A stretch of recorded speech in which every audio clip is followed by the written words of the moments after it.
तो इधर तक यार हम पूरा हाइड्रोजन बॉन्डिंग का कंसेप्ट समझ चुके हैं और पूरा उसका सब कुछ देख चुके हैं कि उसमें कंसेप्ट क्या है, हाइड्रोजन बॉन्डिंग की स्ट्रेंथ देख चुके हैं कि कौन सा हाइड्रोजन बॉन्ड स्ट्रॉन्ग बनेगा, कौन सा वीक बनेगा, कितने टाइप के हाइड्रोजन बॉन्ड होते हैं वो देख चुके हैं। इंटरमोलिकुलर होता है, इंट्रामोलिकुलर होता है, इंट्रामोलिकुलर होने से क्या क्या फर्क आ जाता है मॉलिक्यूल में, वो सब हम देख चुके हैं कि इंट्रामोलिकुलर हाइड्रोजन बॉन्डिंग के कारण लो बॉइलिंग पॉइंट हो जाता है, हाई वोलेटिलिटी हो जाती है, लो सोलिबिलिटी हो जाती है और लो ही विस्कोसिटी हो जाती है। इधर तक हम देख चुके हैं हाइड्रोजन बॉन्डिंग का पूरा कंसेप्ट हम समझ चुके हैं, पूरा बेसिक कंसेप्ट जो है उसका हम समझ चुके हैं। अब हम हाइड्रोजन बॉन्डिंग की एप्लीकेशन पे जाएंगे, मतलब इस पे क्वेश्चन देखेंगे किस टाइप के आते हैं। तो मैं आपको 6 बहुत अच्छे तरह से क्वेश्चन कराऊंगा, 6 अलग अलग टाइप के जो हाइड्रोजन बॉन्डिंग पे बने हुए क्वेश्चन हैं वो मैं कराऊंगा कि आपके हाइड्रोजन बॉन्डिंग के हर एक टाइप के क्वेश्चन कवर हो जाए, जिस भी डायमेंशन से आपसे क्वेश्चन पूछा जाए हाइड्रोजन बॉन्डिंग से वो आपसे हो जाए। ठीक बात है। तो एक एक करके सब क्वेश्चन को देखते हैं। पहले 6 क्वेश्चन से आपको 6 कंसेप्ट समझाऊंगा, मतलब कंसेप्ट तो मैं आपको समझा ही चुका हूं, बस हाइड्रोजन बॉन्डिंग की एप्लीकेशन आपको समझाऊंगा। 6 एप्लीकेशन दिखाऊंगा कि कैसे कैसे हाइड्रोजन बॉन्डिंग के कंसेप्ट से आपके क्वेश्चन आते हैं। ठीक बात है। और लास्ट में फिर 2-3 स्पेशल केस करा के और लास्ट में 1-2 मेल्टिंग एंड बॉइलिंग पॉइंट का ऑर्डर करा के इस पूरे चैप्टर को खत्म करेंगे। हाइड्रोजन बॉन्डिंग का पूरा टॉपिक भी आपका खत्म हो जाएगा और पूरा चैप्टर भी आपका केमिकल बॉन्डिंग शुरू हो जाएगा। उसके बाद हम थर्मोडायनेमिक्स शुरू कर सकते हैं। ठीक बात है। तो चलो लिखना शुरू करो। फर्दर क्वेश्चन है आपका पहला क्वेश्चन नंबर 1 ले लो, जाइए बोल दो। पहला क्वेश्चन है आपके स्क्रीन के ऊपर जो कि बोल रहा है वाई ऑब्जर्व्ड मोलर मास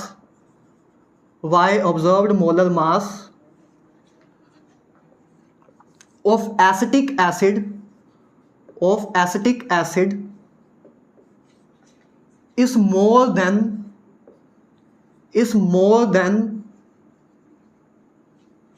its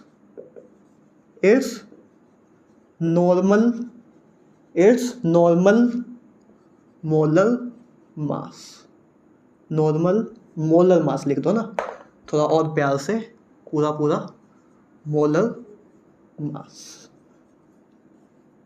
ये आपके सामने स्क्रीन पे क्वेश्चन है। आपसे बोल रहे हैं कि एसिटिक एसिड का जो ऑब्जर्व्ड मोलर मास है, जब एसिटिक एसिड के मास को जब ऑब्जर्व किया गया तो उसका जो ऑब्जर्व्ड मोलर मास है वो उसके नॉर्मल मोलर मास से कम आ रहा है। एक क्वेश्चन है आपके सामने, इसका आपसे आंसर पूछ रहे हैं कि क्यों आता है ऐसा, कि ऑब्जर्व्ड मोलर मास एसिटिक एसिड का मोल क्यों होता है उसके नॉर्मल मोलर मास से। ठीक बात है, देखते हैं क्या इसका रीजन है। सबसे पहली बात तो आंसर में अगर आप छुटकू सा कुछ लिखना चाहते हो,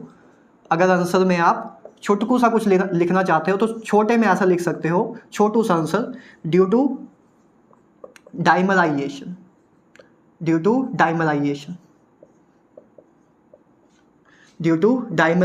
ऑफ एसिटिक एसिड। ये इसका छोटू सा आंसर इंग्लिश में लिख सकते हो अगर लिखना हो। अब हम समझते हैं कि क्या होता है, मैंने क्या लिखा है, इससे क्या ये चीजें निकल के आई, इसको देखते हैं। देखो आपको पता है कि एसिटिक एसिड क्या होता है, CH3COOH। जिसको नहीं पता है उसके लिए मैंने लिख दिया है। अभी मे भी आपको ना पता हुआ हो क्योंकि आप 11th क्लास में होगे तो आपको नहीं पता होगा, मे भी बोल रहा हूँ, मे भी पता भी होगा। 10th में अगर आप पढ़ के आए हो तो आपको पता भी होगा, लेकिन नहीं भी पता है तब भी कोई दिक्कत नहीं। ठीक है, अगर लेकिन आप ड्रॉप ईयर में हो तो आपको पता ही होगा। ठीक है, या आप 12th में हो तब भी आपको पता होगा। तो ए है आपका एसिटिक एसिड।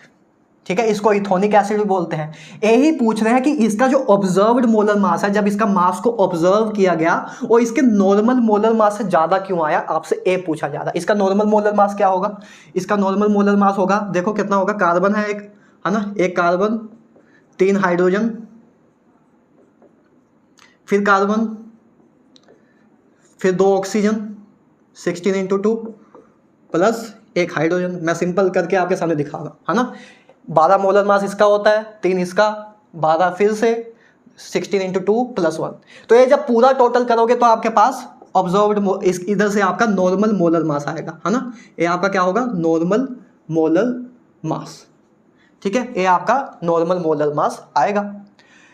अब लेकिन जब हमने ऑब्जर्व किया इसका मोलर मास, वो इस मास से ज्यादा आ रहा था, उसी का आपसे रीजन पूछ रहे हैं कि क्यों ज्यादा आ रहा था। तो देखो इसका रीजन है डाइमराइजेशन ऑफ एसिटिक एसिड। देखते हैं क्या है रीजन। देखो ये सबसे पहले हम एसिटिक एसिड बना लेते हैं। ये आपका CH3 है, ठीक है, ये आपका CH3, ये आपका COH। ये आपका एसिटिक एसिड बना लिया हमने CH3 COOH, ठीक है, ये आपका है एसिटिक एसिड। इसी तरह एक एसिटिक एसिड इधर भी बना लेते हैं। एसिटिक एसिड के मॉलिक्यूल्स तो बहुत सारे होंगे ना एसिटिक एसिड में, तो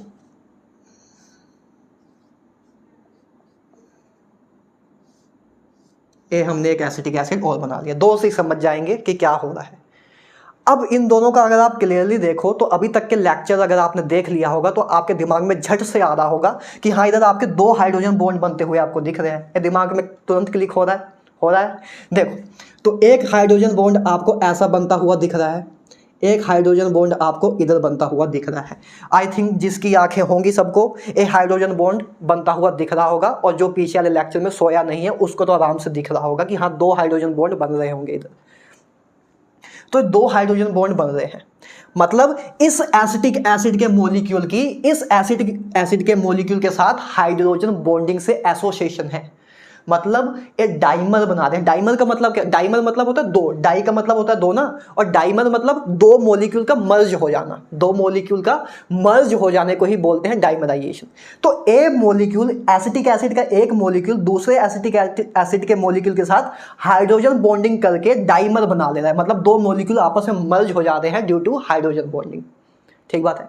अब एक डाइमराइजेशन होने के कारण ही, हाइड्रोजन बॉन्डिंग के कारण जो डाइमराइजेशन हो रही है उसके कारण ही इसका ऑब्जर्व्ड मोलर मास ज्यादा आता है इसके एक्चुअल मोलर मास से। क्यों ज्यादा आता है?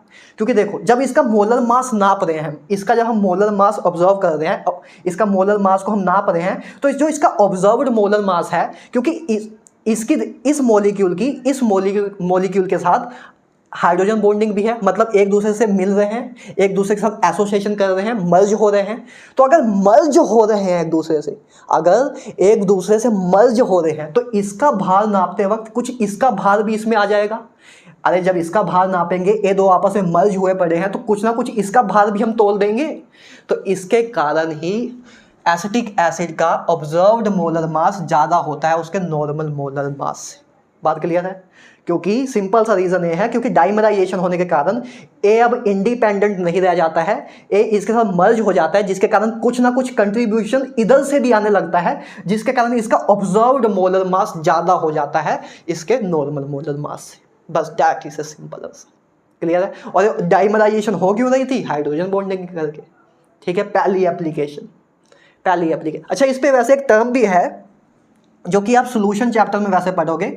ठीक है, एक सॉल्यूशन चैप्टर है, अगर आप 12th क्लास में होगे तो आपको मे भी पता होगा, अगर आप 11th में हो तो 12 में जाके पता लग जाएगा। 12 में एक चैप्टर है जिसको बोलते हैं सॉल्यूशन। उस सॉल्यूशन चैप्टर में एक टर्म आती है, उधर आप कोलिगेटिव प्रॉपर्टी पढ़ते हो। अगर आप अभी 11th में हो तो आपको तो कुछ भी आइडिया नहीं होगा, जस्ट मैं बता रहा हूँ। ठीक है, 12th वालों को पता होगा, ड्रॉप ईयर वालों को पता होगा। एक टर्म आती है जिसको हम आई से डोनेट करते हैं, इस आई को बोलते हैं वेंट हॉफ फैक्टर।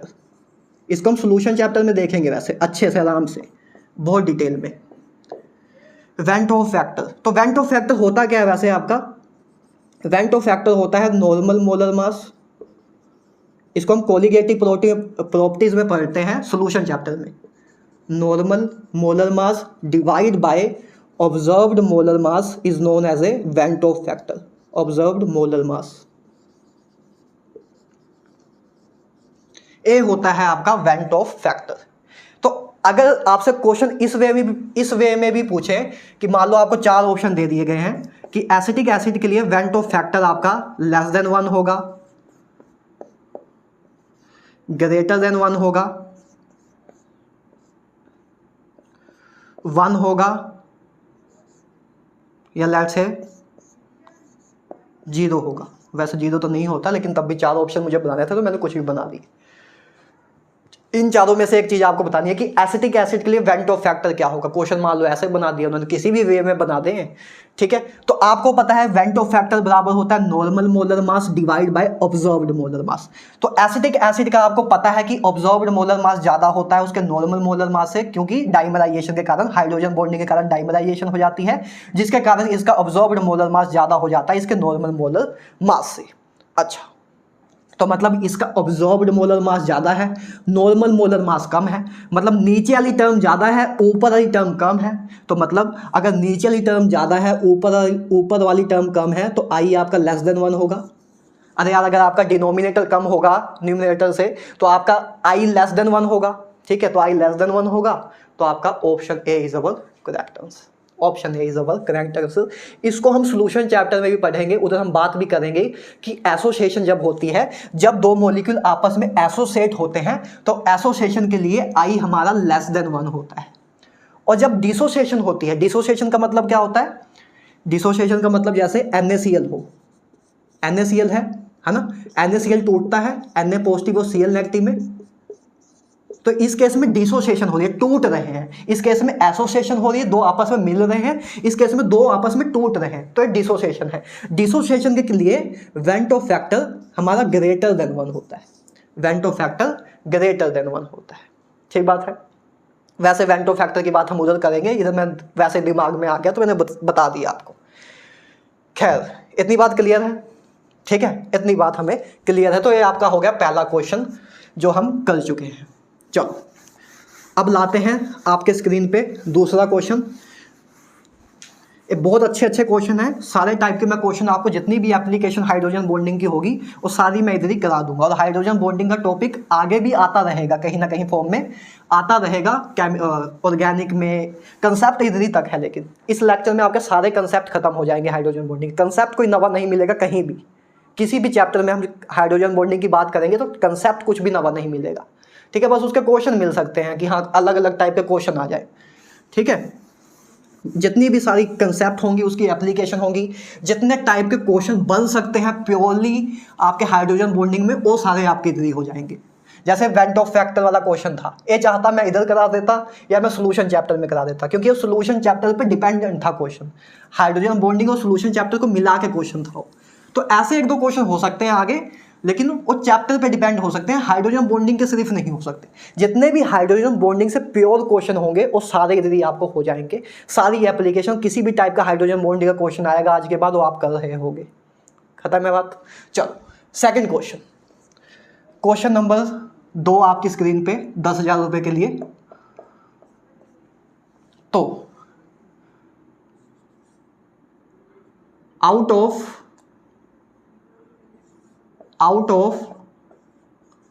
अल्कोहल क्या होता है? ROH।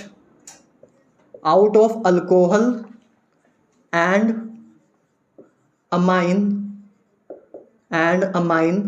क्या होता है? RNH2। Which is more soluble in water H2O। आपसे पूछा गया है कि अल्कोहल और अमाइन में से, इन दोनों में से कौन पानी में ज्यादा घुल जाता है, कौन पानी में ज्यादा घुल जाता है, आपको यह बताना है। तो आपको भी मैं पीछे ही जब इंट्रामोलिकुलर और इंटरमोलिकुलर करा रहा था तो लास्ट में एक स्टेटमेंट लिखाई थी। क्या लिखाई थी? कि जहां मतलब इंट्रामोलिकुलर हाइड्रोजन बॉन्डिंग के केस में हमारी सोलिबिलिटी लो हो जाती थी। और सोलिबिलिटी लो क्यों हो जाती थी? क्योंकि हाइड्रोजन बॉन्ड इतना अच्छा बन नहीं पाता था दूसरे किसी मॉलिक्यूल के साथ, क्योंकि वो आपस में ही बना लेता था।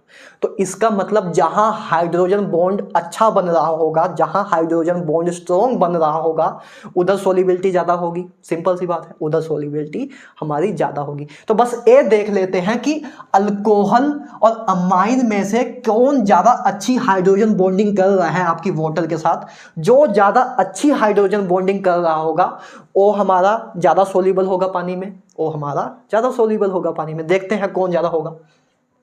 देखो ये आपका ROH है, अल्कोहल।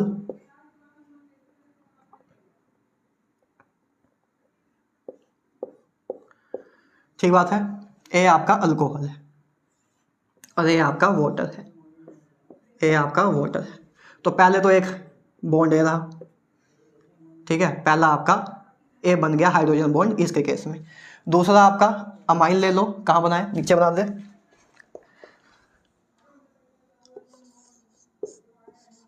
ए आपका है अमाइन, ठीक है, ए है आपका अमाइन, ए है आपका वाटर, ए है आपका वाटर।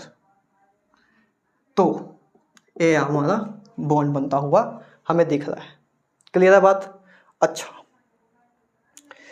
तो अब देखो, अब आपको क्या पता है, ए आपका एक्सेप्टर है, ए आपका डोनर है, ठीक है, ए आपका एक्सेप्टर एलिमेंट है, ए आपका डोनर एलिमेंट है। एक्सेप्टर एलिमेंट हाइड्रोजन के साथ होता है ना, और इस केस में भी ए आपका एक्सेप्टर है, ए आपका डोनर एलिमेंट। बोलो, इतनी बात क्लियर है? ठीक है, ये तो हम देख पा रहे हैं कौन सा एक्सेप्टर है कौन सा डोनर होगा, ये तो हम क्लियरली देख पा रहे हैं ना। हाइड्रोजन बीच में है, हाइड्रोजन बीच में है, तो जो हाइड्रोजन जो बीच में सैंडविच हुआ है, वो जो सैंडविच हुआ है जो जिसके साथ कोवलेंट बॉन्ड बना रहा होता है वो हमारा एक्सेप्टर होता है। देख लो, पीछे भी हमने बात की है। और जिसके साथ हाइड्रोजन बॉन्ड बना रहा होता है वो हमारा डोनर होता है, ये हम बात कर चुके हैं। अच्छा, तो अब मैंने आपको क्या बताया है, strength of hydrogen bond is directly, इस केस में देखो एक्सेप्टर अलग है, इस देखो डोनर तो दोनों केस में सेम ही है, इधर भी ऑक्सीजन एलिमेंट डोनर है, इधर भी ऑक्सीजन एलिमेंट डोनर है। एक्सेप्टर अलग अलग है, इधर एक्सेप्टर आपका ऑक्सीजन है, इधर एक्सेप्टर आपका नाइट्रोजन है। और मैंने आपको क्या बताया है, strength of hydrogen bond directly proportional है इलेक्ट्रोनेगेटिविटी ऑफ एक्सेप्टर, कि जिसकी इलेक्ट्रोनेगेटिविटी ज़्यादा होगी, जिस एक्सेप्टर की इलेक्ट्रोनेगेटिविटी ज़्यादा होगी, उस केस में हाइड्रोजन बॉन्ड स्ट्रॉन्ग बनेगा। ठीक बात है। और आपको पता है कि ऑक्सीजन की इलेक्ट्रोनेगेटिविटी ज़्यादा होती है नाइट्रोजन से, क्योंकि ऑक्सीजन की इलेक्ट्रोनेगेटिविटी 3.5 होती है, नाइट्रोजन की इलेक्ट्रोनेगेटिविटी 3 होती है। तो अगर इसकी इलेक्ट्रोनेगेटिविटी ज़्यादा है, मतलब इस केस में अल्कोहल, मतलब अल्कोहल का वाटर के साथ हाइड्रोजन बॉन्ड अच्छा बनेगा एज कंपेयर टू अमाइन का जो वाटर के साथ बन रहा है। इस केस में हाइड्रोजन बॉन्डिंग की स्ट्रेंथ ज़्यादा होगी, मतलब हाइड्रोजन बॉन्ड जो है ज़्यादा मजबूत बनेगा, ज़्यादा अच्छा बनेगा एज कंपेयर टू अमाइन के केस में। तो जिस केस में अगर अल्कोहल का पानी के साथ बॉन्ड अच्छा बन रहा है, एक मजबूत बन रहा है, तो इसका मतलब एक दूसरे में अच्छे से घुल जाएंगे। That's why हम ये बोल सकते हैं कि alcohol is more soluble in water as compare to amine. ठीक बात, ये आपका दूसरा क्वेश्चन हो गया। इस टाइप के क्वेश्चन आ सकते हैं कि which is more soluble in water, तो बस आपको ये देखना है कि कौन वाटर के साथ ज़्यादा अच्छी या ज़्यादा स्ट्रॉन्ग बॉन्डिंग कर रहा है। जो जितनी स्ट्रॉन्ग बॉन्डिंग करेगा उतना ही सोल्यूबल होगा वो पानी में। क्लियर है बात? अच्छा, ऐसा क्वेश्चन एक और भी हो सकता है, जैसे मान लो आपसे पूछें कि सोडियम पॉजिटिव और अमोनियम आयन, इन दोनों में से कौन ज़्यादा सोल्यूबल होगा पानी में, ये आपको बताना है। तो देखो, अगर आपको याद हो तो पिछले लेक्चर में ही मैंने बताया था कि सोडियम तो वाटर के साथ कौन सी फोर्स ऑफ अट्रैक्शन होती थी सोडियम और वाटर में। पिछले लेक्चर में बताया था wonder Waals force of attraction में कौन सी होती है, आयन डाइपल इंटरेक्शन होती है। ऐसे मैंने एक स्ट्रक्चर भी बनाया था, आपको याद हो तो, आयन डाइपल, याद है कि भूल गए? आयन डाइपल इंटरैक्शन होती है आपकी, है ना। इधर आपके डाइपल बन जाते थे, पिछले लेक्चर में कराया था वंडर वॉल में। ऐसे आपके डाइपल बन जाते थे, इधर नेगेटिव, इधर positive, negative positive, negative positive, negative positive, negative positive, ऐसे करके आपका पूरा बनता था। तो ए आपका डाइपल होता था, एक वाटर आपका डाइपल बनाता था, और ये आपका आयन था। तो आयन डाइपल इंटरेक्शन होती थी इस केस में, है ना। सोडियम जब वाटर के साथ आयन डाइपल इंटरेक्शन करता था, मतलब इस केस में क्या है, आयन डाइपल इंटरेक्शन। ये हम बात लास्ट लेक्चर में भी कर चुके थे, आयन डाइपल इंटरेक्शन। और अमोनियम आयन के केस में, अमोनियम आयन क्या होगा, ये होगा आपका अमोनियम आयन। तो ये आपका अमोनियम आयन है, इसकी वाटर के साथ इंटरेक्शन अच्छी खासी होगी। ये आपका वाटर है, तो ये इसके साथ हाइड्रोजन बॉन्ड बना लेगा। ये वाटर के साथ इधर से भी हाइड्रोजन बॉन्ड बना सकता है, इधर से भी बना सकता है ना, इधर से भी बना सकता है। तो खैर इधर से भी बना सकता है, बनाना बना लो, आपकी मर्जी है, कुछ जात होना रहा है। तो ये आपके हाइड्रोजन बॉन्ड बना सकता है। तो मतलब अमोनियम के केस में, अमोनियम आयन के केस में हाइड्रोजन बॉन्ड बन रहा है वाटर के साथ, और सोडियम पॉजिटिव के केस में आयन डाइपल इंटरैक्शन हो रही है। इस केस में आयन डाइपल इंटरैक्शन हो रही है। और आपको पता है कि आयन डाइपल इंटरैक्शन किसका पार्ट है? वंडर वॉल फोर्सेस का पार्ट है। और हम स्टार्टिंग में ही बिल्कुल लेक्चर में हम डिस्कस कर चुके हैं कि हाइड्रोजन बॉन्ड ज्यादा स्ट्रॉन्ग बॉन्ड होता है as compare to van der Waals forces से। मतलब हाइड्रोजन बॉन्ड ज्यादा स्ट्रॉन्ग बॉन्ड होता है आयन डाइपल इंटरैक्शन से।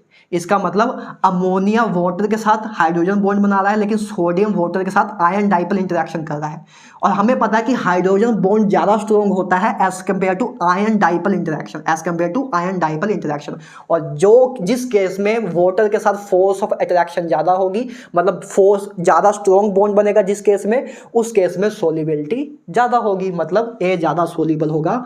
ammonium ion is more soluble in water as compared to sodium plus ion, because in sodium plus ion there is a ion dipole interaction, but in case of a ammonium ion there is a hydrogen bonding occur, and we know that hydrogen bond is more stronger than ion dipole interaction. That's why ammonium ion is more soluble in water as compared to sodium plus ion. बात clear है? ठीक बात है। चलो, तो ये आपका दूसरा क्वेश्चन हो गया। 10,000 रुपये वाला क्वेश्चन हम कर चुके हैं। अगला क्वेश्चन लेते हैं 50,000 रुपये के लिए। देखते हैं जो अगली एप्लीकेशन हो सकती है इस पे।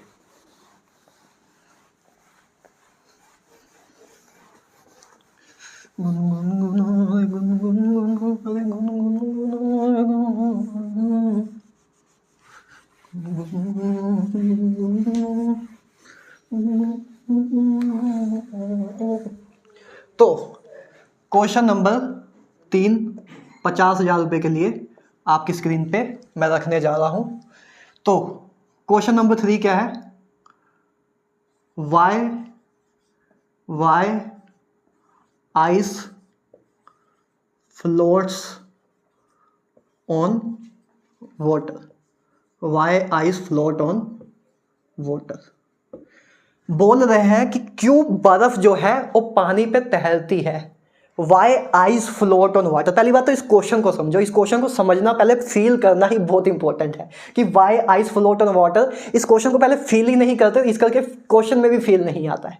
देखो फील क्या है, आपको पता है पानी होता है और पानी से ही बर्फ बनती है। पानी को ही पानी जब सॉलिड फॉर्म में हो जाता है तो आइस हो जाती है, बर्फ हो जाती है।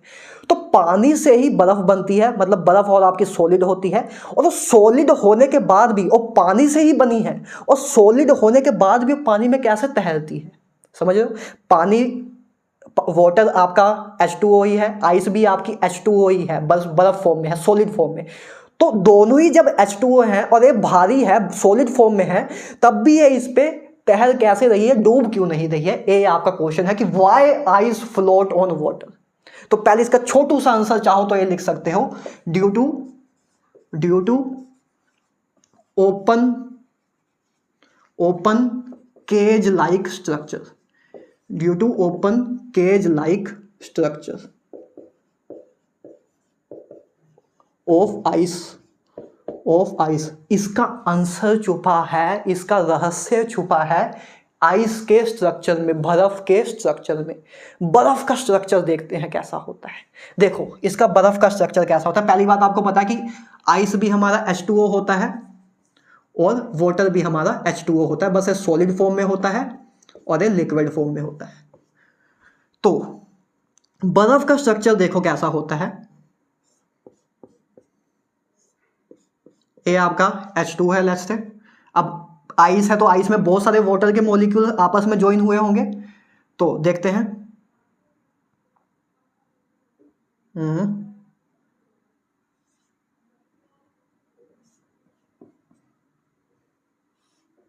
मैं अच्छी सी एक शेप बनाने की कोशिश कर रहा हूं, अगर बन जाए तो। नहीं भी बनेगी तब भी कोई दिक्कत नहीं है।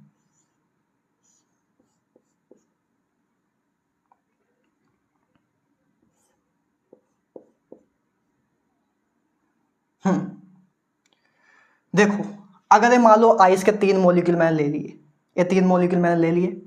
अब आपको पता है एक हाइड्रोजन बॉन्ड इधर से ऐसा बन सकता है, ये पॉसिबिलिटी है। इधर से ऑक्सीजन इसके साथ हाइड्रोजन बॉन्ड बना सकता है, बीच में ये हाइड्रोजन सैंडविच हो गया। इस केस में आपका ए वाला हाइड्रोजन सैंडविच हो जाएगा। क्या बात दिख रही है? मैंने 3 मॉलिक्यूल ले लिए, कभी कभी 4 भी ले लेते हैं, कोई स्ट्रक्चर में 5 भी ले लेते हैं, जिससे मर्जी, बस आपको सब कंसेप्ट समझ आना चाहिए। मान लो मैंने 3 मॉलिक्यूल लिए वाटर के, मैंने क्या लिए? 3 मॉलिक्यूल लिए वाटर के, ठीक है। वैसे इन जनरल 4 भी ले लेते हैं लोग, ठीक है। तो चाहो तो 4 भी ले सकते हो। 4 कैसे ले सकते हो, है ना? 4 चाहो तो एक इधर और बना लो, एक इधर और बना सकते हो।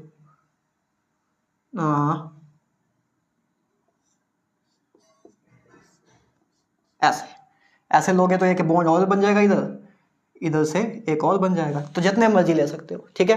तो मैं 4 ले लिए, मान लो ये आपके पास 4 वाटर लिए और इससे आपकी आइस बनी है। तो आइस का स्ट्रक्चर कुछ ऐसा होता है। आइस के स्ट्रक्चर में एक गुफा सी होती है, ओपन केज लाइक। एक गुफा सी दिख रही है कि इसके अंदर हम भालू चला जाएगा। ये ओपन केज लाइक स्ट्रक्चर होता है आइस का। किसका होता है? आइस का। ये आइस का स्ट्रक्चर है। इसके बीच में होल होता है, मतलब ये बीच में होल है ना? ये बीच में होल है, काफी जगह खाली है, काफी जगह खाली है। ओपन केज लाइक स्ट्रक्चर है। ओपन केज, एक केज मतलब होता है गुफा। तो इस क्वेश्चन का रहस्य यही है कि why ice float on water, बर्फ पानी में क्यों फ्लोट करती है। उसका रीजन, उसका रहस्य इसके स्ट्रक्चर में ही छुपा हुआ है। क्योंकि आइस का स्ट्रक्चर कुछ ऐसा होता है, बर्फ का स्ट्रक्चर कुछ ऐसा होता है, और इसमें हम देख रहे हैं कि एक बीच में होल आ जाता है, क्योंकि वाटर मॉलिक्यूल्स ऐसे अरेंज हुए होते हैं हाइड्रोजन बॉन्डिंग से, और बीच में एक ओपन केज, मतलब एक खुली हुई गुफा की तरह दिख रहा है। जैसे खुली हुई गुफा का दरवाजा होता है वैसे दिख रहा है, एक होल आ जाता है। और जब होल आ जाता है, बीच में खाली जगह हो गई। और आपको पता है कोई भी चीज पानी में क्यों डूबती है या क्यों तैरती है? आपको पता है डेंसिटी के कारण ये चीज होती है। क्या होता है? डेंसिटी। डेंसिटी क्या होता है? मास डिवाइड बाय वॉल्यूम। तो कोई भी चीज पानी में क्यों फ्लोट करती है या कोई चीज पानी में क्यों डूबती है? देखो पानी में वही चीज डूबती है, अगर मैं जनरल वे में बोलूं। आगे वैसे हम हाइड्रोडायनेमिक्स में करेंगे, जब हम फिजिक्स करेंगे तो उधर हम और डीप में बात करेंगे। अभी इन जनरल वे में बात करें तो कोई चीज पानी में तभी डूबती है जिसकी डेंसिटी, अगर कोई पार्टिकल है, मान लो ये चीज है, इसकी डेंसिटी वाटर से ज्यादा है तो ये पानी में डूब जाएगा। और अगर इसकी डेंसिटी पानी से कम है तो ये पानी में नहीं डूबेगा, तैरेगा। जिसकी डेंसिटी ज्यादा होती है पानी से वो पानी में डूब जाता है, और जिसकी डेंसिटी पानी से कम होती है वो तैरता है। तो आइस का ओपन केज लाइक स्ट्रक्चर होने के कारण ही, ओपन केज लाइक स्ट्रक्चर होने के कारण इसका वॉल्यूम ज्यादा हो जाता है, इसका वॉल्यूम ज्यादा हो जाता है। और अगर वॉल्यूम ज्यादा हो जाएगा तो डेंसिटी कम हो जाएगी, तो डेंसिटी कम हो जाएगी। दैट मीन्स कि आइस की डेंसिटी कम होती है, आइस की डेंसिटी कम होती है एज कंपेयर टू वाटर। और अगर आइस की डेंसिटी वाटर से कम होती है तो पानी में डूब जाएगा। बात क्लियर है? एक क्वेश्चन अब क्लियर हो गया होगा, ठीक है। इस क्वेश्चन को मतलब बच्चे याद तो रख लेते हैं कि हाँ ठीक है, ऐसा कुछ ओपन केज लाइक स्ट्रक्चर इसका आंसर है, लेकिन फील करना जरूरी है। इस क्वेश्चन को भी पहले फील करना जरूरी है कि क्यों ये क्वेश्चन बना, why ice float on water, कि बर्फ पानी में क्यों पिघलती है। क्योंकि हमें एक क्वेश्चन इसीलिए बना क्योंकि पानी H2O से बनता है, बर्फ भी हमारा पानी को जब जमा देते हैं तो बर्फ बन जाती है। तो पानी से ही बर्फ बनती है, और बर्फ सॉलिड फॉर्म में होती है, मतलब एक भारी, क्या सॉलिड को हम भारी बोल देते हैं ना, तो पानी से ही बर्फ बनती है। और बर्फ जो होती है भारी होती है, तब भी पानी में क्यों तैरती है? इसका रीजन आपसे पूछा गया। इसका रहस्य छुपा है आपके बर्फ के या आइस के स्ट्रक्चर में, कि आइस का स्ट्रक्चर कुछ ऐसा होता है, मतलब ओपन केज लाइक स्ट्रक्चर होता है, मतलब बीच में एक गुफा सी बनी हुई दिखती है, खुली हुई गुफा दिखती है, खुली हुई गुफा का दरवाजा दिखता है। तो मतलब एक बीच में होल आ जाता है इसके स्ट्रक्चर में, आइस के स्ट्रक्चर में होल होता है, और होल होने के कारण इसका वॉल्यूम बढ़ जाता है, और वॉल्यूम बढ़ जाएगा तो इसकी डेंसिटी बढ़ जाएगी, मतलब वॉल्यूम बढ़ जाएगा तो इसकी डेंसिटी कम हो जाएगी। दैट मीन्स कि आइस की डेंसिटी कम होती है वाटर से, और कोई चीज पानी में तभी डूबती है जब उसकी डेंसिटी कम हो, जब उसकी डेंसिटी ज्यादा हो तभी डूबती है, और जब उसकी डेंसिटी कम हो तब वो तैरती है। That means ice float on water, क्योंकि उसकी डेंसिटी कम होती है वाटर से, इस करके वो तैरती है, फ्लोट करती है, डूबती नहीं है। क्लियर है बात? तो ये आपका तीसरा क्वेश्चन था। अच्छा, इसी में एक चीज और भी पूछते हैं, density of water is maximum at 4 degree Celsius. Why? पानी की डेंसिटी 4 डिग्री सेल्सियस पे ही मैक्सिमम होती है और किसी डिग्री पे नहीं होती। मतलब ऐसा क्यों है कि 4 डिग्री पे स्पेसिफिकली ही डेंसिटी मैक्सिमम होती है? 10 डिग्री, 5 डिग्री, 0 डिग्री, ये सब कोई क्यों नहीं आया? 4 ही डिग्री क्यों आया? इसका रीजन क्या है? Why density of water is maximum at 4 degree? इसका रीजन समझते हैं। देखो देखो देखो देखो, ये है आपकी आइस, ये है आपकी आइस, है ना। आइस आपकी थी 0 डिग्री सेल्सियस पे, बर्फ आपकी बनती है 0 डिग्री सेल्सियस पे। अब देखो, जब यार आप किसी चीज को भी गर्म करोगे, स्पेशली अभी हम बात कर रहे हैं आइस के रिलेटेड, तो जब हम इसको गर्म करेंगे, अब जब हम आइस को गर्म करना शुरू करेंगे तो होगा क्या, ये बात समझो। जब हम आइस को हीट करेंगे तो दो चीजें होती हैं। गर्म, जब हम किसी चीज को गर्म करते हैं दो चीजें होगी इस केस में। जब हम आइस को गर्म करेंगे, पहली बात तो ये हाइड्रोजन बॉन्ड टूटना शुरू होंगे, ये हाइड्रोजन बॉन्ड टूटना शुरू होंगे, क्योंकि ये मॉलिक्यूल एक दूसरे से दूर दूर भागना शुरू करेंगे, क्योंकि थर्मल एनर्जी इनको मिलना शुरू होगी।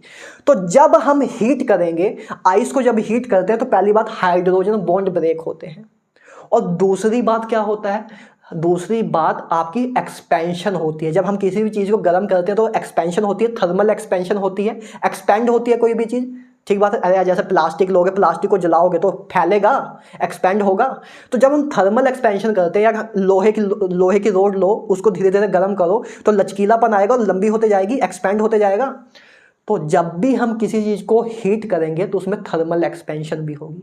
तो होता क्या है, जब आप आइस को हीट करते हो, जब हम आइस को हीट करते हैं तो दो चीजें होती हैं, टू थिंग अकर्स, दो चीजें अकर होती हैं।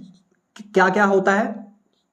पहली बात तो हाइड्रोजन बॉन्डिंग, जो हाइड्रोजन बॉन्ड है वो ब्रेक होते हैं, वो हाइड्रोजन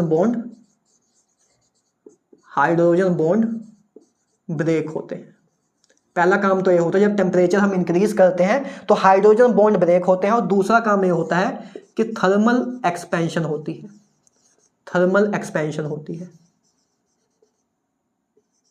ठीक है। तो जब हम आइस को हीट करते हैं तब दो चीजें होती हैं, पहली बात तो ये बॉन्ड टूटना शुरू करते हैं, और दूसरी बात थर्मल एक्सपेंशन होती है। किसी भी चीज को हीट करते हैं तो एक्सपेंड होती है। तो अब देखो होगा क्या, पहले मान लो आपकी आइस थी, आइस आपकी 0 डिग्री सेल्सियस पे थी।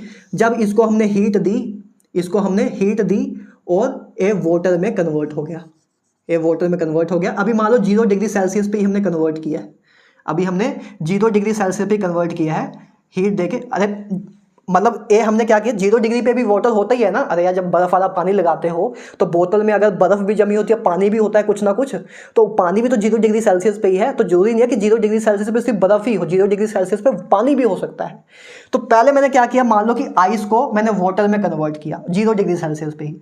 अच्छा, इस फिनोमिना को क्या कहते हैं? वैसे थर्मोडायनेमिक्स में हम पढ़ेंगे, नेक्स्ट चैप्टर थर्मोडायनेमिक्स ही करने जा रहे हैं, उसमें हमें पढ़ेंगे भी कि जब हम किसी चीज की स्टेट चेंज करें, जब हम किसी चीज की स्टेट चेंज करें बिना टेम्परेचर को चेंज किए हुए, उस केस में जो हीट होती है उसको हम बोलते हैं लेटेंट हीट। उसको हम क्या बोलते हैं? Latent heat. देखो, आइस आपकी सॉलिड फॉर्म में है, ये आपकी सॉलिड फॉर्म में है, ये वाटर आपका लिक्विड फॉर्म में है। तो हम सॉलिड से लिक्विड जा रहे हैं, मतलब स्टेट चेंज कर रहे हैं बिना टेम्परेचर को चेंज किए, तो बिना टेम्परेचर को चेंज किए जब स्टेट चेंज करते हैं, उस टाइम पे जो हीट लगती है, उस टाइम पे जो हीट हम देते हैं उसको बोलते हैं लेटेंट हीट, वैसे थर्मोडायनेमिक्स में देखेंगे। चलो, तो पहले आइस को हमने हीट दी और ये वाटर में बन गया। तो जब आइस को हीट करेंगे तो आपको पता है कि क्या होगा, हाइड्रोजन बॉन्ड ब्रेक होंगे। अब जब हाइड्रोजन बॉन्ड ब्रेक होंगे तो क्या होगा, अब जब ये हाइड्रोजन बॉन्ड ब्रेक होंगे तो ये मॉलिक्यूल्स इधर आएंगे, मतलब ये ओपन केज लाइक स्ट्रक्चर जो है डिस्ट्रॉय हो जाएगा, और वॉल्यूम आपका अब आपका कम हो जाएगा। पहले ओपन केज लाइक स्ट्रक्चर था, बीच में वैकेंसी थी, होल था। जब अब हीट करोगे आप तो ओपन केज लाइक स्ट्रक्चर जो है वो टूट जाएगा, डिस्ट्रॉय हो जाएगा। तो मतलब जब ओपन केज लाइक स्ट्रक्चर आपका डिस्ट्रॉय हो जाएगा तो आपका वॉल्यूम बढ़ जाएगा, वॉल्यूम आपका कम हो जाएगा। पहले वॉल्यूम ज़्यादा था, अब वॉल्यूम आपका कम हो जाएगा क्योंकि ओपन केज लाइक स्ट्रक्चर जो है आपकी डिस्ट्रॉय होगी। ठीक बात है। तो और वॉल्यूम जब आपका क्या होगा, वॉल्यूम जब आपका कम होगा तो डेंसिटी आपकी बढ़ जाएगी, तो आपकी डेंसिटी बढ़ना शुरू होगी।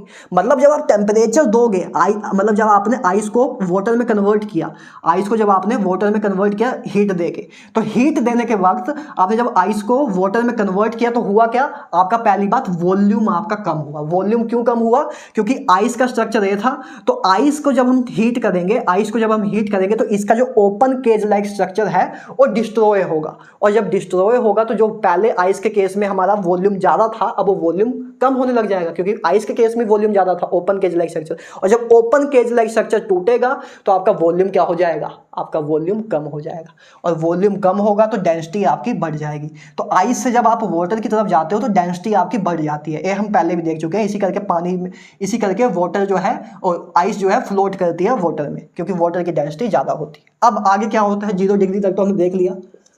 अब वाटर को अगर मैं फर्दर आगे हीट करूं, अब मान लो वाटर आपका अब 0 डिग्री से 4 डिग्री सेल्सियस चला गया, 0 डिग्री से 4 डिग्री सेल्सियस चला गया। तो अब हीटिंग के टाइम देखो क्या चीज़ें होती थी, 2 चीज़ें होती थी, एक तो हाइड्रोजन बॉन्ड ब्रेक होगा और एक दूसरी थर्मल एक्सपेंशन होती है। 2 चीज़ें होती हैं जब हम हीट करते हैं। क्या करते हैं जब हम ड्यूरिंग हीटिंग के टाइम आइस के केस में 2 चीजें हो रही होती हैं एक साथ, हाइड्रोजन बॉन्ड भी ब्रेक हो रहा होता है, हाइड्रोजन बॉन्ड ब्रेक हो रहे होते हैं, और थर्मल एक्सपेंशन भी हो रही होती है।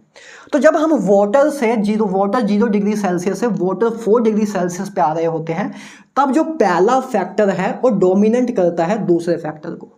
पहला फैक्टर जो है वो डोमिनेट करता है दूसरे फैक्टर को, कि मतलब कि हाइड्रोजन बॉन्ड ज्यादा टूट रहे होते हैं as compare to thermal expansion. Thermal expansion कम हो रही होती है, एक्सपेंड कम हो रहे होते हैं, हाइड्रोजन बॉन्ड ज्यादा ब्रेक हो रहे होते हैं। तो हाइड्रोजन बॉन्ड जब ज्यादा ब्रेक हो रहे होंगे तो मतलब स्ट्रक्चर ज्यादा टूट रहे होंगे, और structure open cage like structure ज्यादा डिस्ट्रॉय हो रहे होंगे, और ओपन केज लाइक स्ट्रक्चर जब ज्यादा डिस्ट्रॉय होंगे तो वॉल्यूम हमारा कम होगा। वॉल्यूम हमारा कम हो रहा है, थर्मल एक्सपेंशन कम है। मतलब पहले जब हम वाटर 0 डिग्री सेल्सियस से 4 डिग्री सेल्सियस जा रहे हैं तो पहला फैक्टर डोमिनेट कर रहा है दूसरे फैक्टर को, कि हाइड्रोजन बॉन्ड ज्यादा टूट रहे हैं, मतलब वॉल्यूम कम ज्यादा हो रहा है as compare to volume expand होने से। वॉल्यूम क्योंकि एक्सपेंशन भी हो रही है, हाइड्रोजन बॉन्ड टूट भी रहे हैं, हाइड्रोजन बॉन्ड टूटेंगे तो बॉन्ड आपका वॉल्यूम कम होगा, और थर्मल एक्सपेंशन होगी तो वॉल्यूम बढ़ेगा।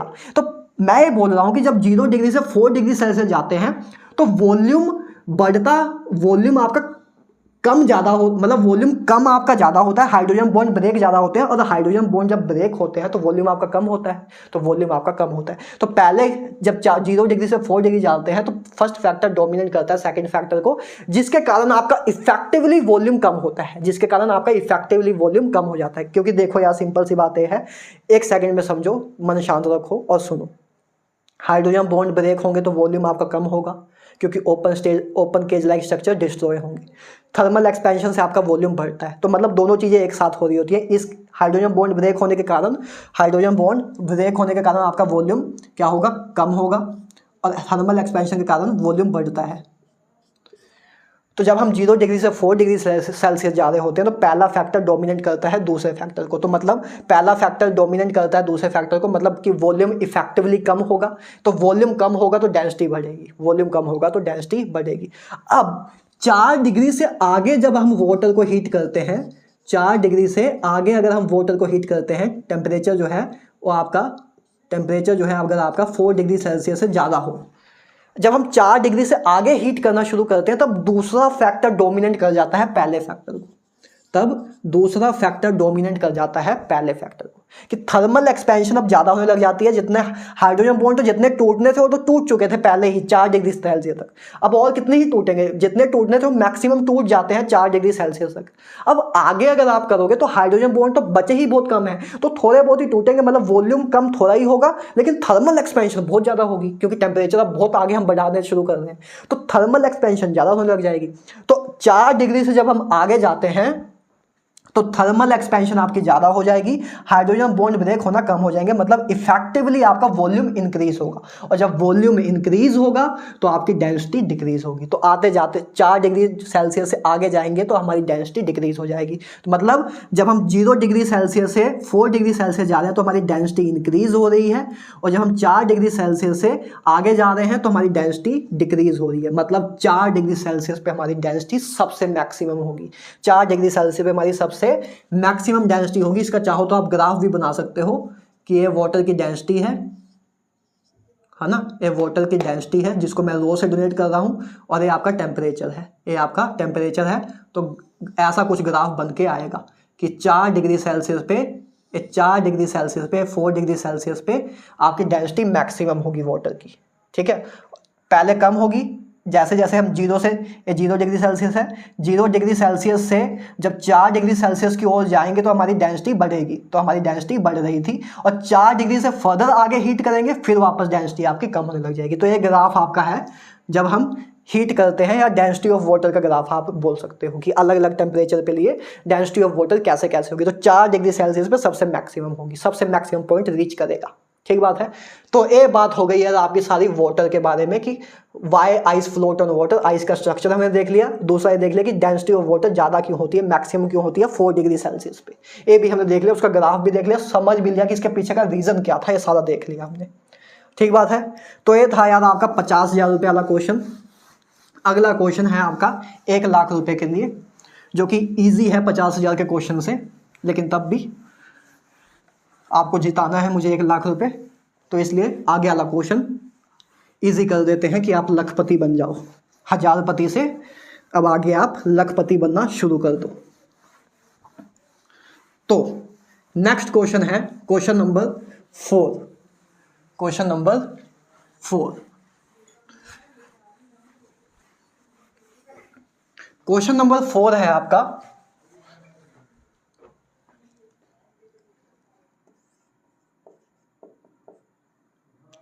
Density of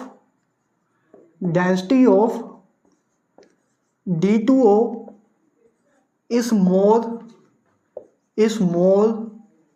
than H2O. Why? Next question ये है आपका 1 लाख रुपए के लिए।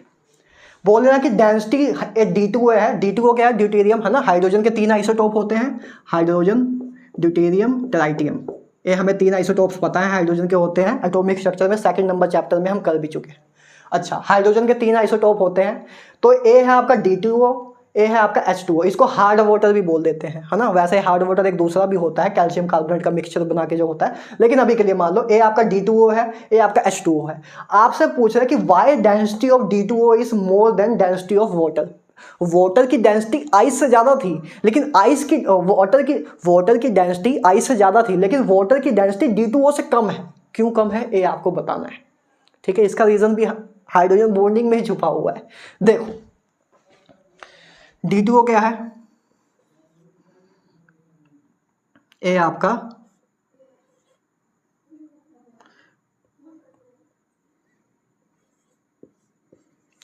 D2O है ना। ये आपका D2 है, या तो सिंपल सीधा बना देते हैं, दिखाना ही है और क्या करना, जैसे मर्जी बना लो। वैसे तो आपकी मर्जी है, आपके हाथ है, जैसे भी आप दिखाना चाहते हो, दर्शाना चाहते हो, आपकी कलाकारी है। ये मान लो D2O है ना, ये D2O है, और ऐसे ही एक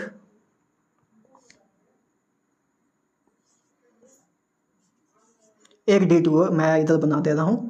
ठीक है, तो ये मान लो ये आपका एक हाइड्रोजन बॉन्ड बन रहा है, ये हाइड्रोजन ही है, ड्यूटेरियम तो हाइड्रोजन के ही आइसोटोप है। अरे ड्यूटेरियम को क्या लिखते हैं भाई, ड्यूटेरियम का ऐसे भी तो लिखते हैं H2, है ना। ये आपका क्या होता है H1, ट्राइटियम क्या होता है आपका ए। तो ये भी हाइड्रोजन ही है, जिसको डी से मैं लिख दिया है, तो हाइड्रोजन का ही आइसोटोप, बस डी से लिख दिया है। तो ये आपका इस केस में हाइड्रोजन बॉन्ड है। अच्छा, और इस केस में वाटर के केस में ऐसे ही बना देता हूं इसको भी। तो एक ए आपका वाटर के केस में हाइड्रोजन बॉन्ड है ना। तो अरे ऑक्सीजन का ऑक्सीजन से मिला दिया, लो ठीक बात है। तो अब देखते हैं, बस हमें ए देखना है। पहले ये देखो कि किस केस में आपका हाइड्रोजन बॉन्ड स्ट्रॉन्ग बन रहा होगा, उसी से कुछ इसका आंसर आ रहा होगा। आपसे पूछा डेंसिटी D2O की ज़्यादा क्यों होती है वाटर से। देखो कैसे बताओगे किसकी डेंसिटी ज़्यादा होती है। इस केस में देखो आपको ऐसे बताना पड़ेगा, इसकी इलेक्ट्रॉन एक्टिविटी ऑक्सीजन की 3.5 होती है, 3.5। हाइड्रोजन की इलेक्ट्रॉन एक्टिविटी 2.22, ड्यूटेरियम की इलेक्ट्रॉन एक्टिविटी होती है 2.1, ड्यूटेरियम की इलेक्ट्रॉन एक्टिविटी होती है 2.1। तो इधर अगर हम इलेक्ट्रॉन एक्टिविटी डिफरेंस देखें, इस केस में अगर हम इलेक्ट्रॉन एक्टिविटी डिफरेंस देखें तो 3.5 माइनस 2.1, तो आंसर आएगा आपका 1.4 आएगा। ठीक बात है, 1.4 आएगा इलेक्ट्रॉन एक्टिविटी का डिफरेंस, कि इसके और इसके बीच में इलेक्ट्रॉन एक्टिविटी में कितना डिफरेंस है, तो है 1.5। इस केस में अगर आपका इलेक्ट्रॉन एक्टिविटी डिफरेंस देखें तो ओ आपका आएगा 3.5 माइनस 2.22, तो ओ आपका आएगा, ए आपका आएगा लेट्स से 1.3, मतलब 1.2 के करीब मान लो, 1.32 कुछ ऐसे आएगा, तो 1.2 मान लो। ठीक बात है, ठीक है। तो 1.2 मैंने अप्रोक्सीमेटली मान लिया, 1.3 भी बोल सकते हो, एक ही बात है। ठीक है, तो मैंने 1.2 सेफर साइड के लिए रख लिया। तो इस केस में इलेक्ट्रॉन एक्टिविटी डिफरेंस कम है, इस केस में इलेक्ट्रॉन एक्टिविटी डिफरेंस ज़्यादा है, तो यही इसका आंसर भी है कि density of D2O is more than H2O। Why? तो आप बोल सकते हो क्योंकि इलेक्ट्रॉन एक्टिविटी डिफरेंस जो है और D2O में ज़्यादा है as compare to water. Electron activity difference D2O में ज़्यादा है। क्यों? और इलेक्ट्रॉन एक्टिविटी डिफरेंस दिख तो रहा ही है आपको ज़्यादा है, तो इलेक्ट्रॉन एक्टिविटी डिफरेंस ज़्यादा होने से हुआ क्या? स्टार्टिंग में जाओ वापस, जहां इलेक्ट्रॉन एक्टिविटी डिफरेंस ज़्यादा था, देखो अगर इधर इलेक्ट्रॉन एक्टिविटी डिफरेंस ज़्यादा है तो मतलब इधर डेल्टा नेगेटिव ज़्यादा आएगा, मतलब इधर इलेक्ट्रॉन को और अच्छे से खींच पाएगा, और इधर डेल्टा पॉजिटिव उतना ज़्यादा आएगा। अगर इधर इलेक्ट्रॉन एक्टिविटी डिफरेंस कम है तो इधर डेल्टा नेगेटिव, इधर डेल्टा पॉजिटिव, इधर मतलब डेल्टा नेगेटिव, इधर अगर इधर इस केस में इलेक्ट्रोनेगेटिविटी डिफरेंस ज़्यादा है तो ये इलेक्ट्रॉन को ज़्यादा अच्छे से खींच पाएगा एज कम्पेयर टू इस केस में, जिस केस में इलेक्ट्रॉन एक्टिविटी डिफरेंस कम है। तो इस केस में इलेक्ट्रॉन एक्टिविटी डिफरेंस ज़्यादा है, जिस करके इधर डेल्टा नेगेटिव ज़्यादा आएगा, पार्शियल नेगेटिव चार्ज ज़्यादा आएगा, और इस साइड पार्शियल पॉजिटिव चार्ज ज़्यादा आएगा। और जब पार्शियल नेगेटिव चार्ज या पार्शियल पॉजिटिव चार्ज ज़्यादा आएगा तो फोर्स ऑफ अट्रैक्शन अच्छी होगी, तब हमारी फोर्स ऑफ अट्रैक्शन अच्छी होगी। और जब फोर्स ऑफ अट्रैक्शन अच्छी होगी तो एक दूसरे के साथ ज़्यादा चिपके हुए रहेंगे, और जब ज़्यादा चिपके हुए रहेंगे तो आपका वॉल्यूम कम होगा, और वॉल्यूम कम होगा तो डेंसिटी ज़्यादा होगी, that's why density of D2O is more than H2O। Clear बात? चलो, ए हो गया आपका लाख रुपए वाला क्वेश्चन। आगे बात करते हैं, अगला क्वेश्चन 10 लाख रुपए के लिए। 10 लाख के लिए रख दें कि 3-20 का रख दें? चलो 3,20,000, 7 करोड़ तक हम पहुंचेंगे लगता है थर्मोडायनेमिक्स में, है ना। चलो नेक्स्ट क्वेश्चन है question number 5। Number of hydrogen bond formed by, कुछ अलग टाइप का question, formed by 1 molecule of water.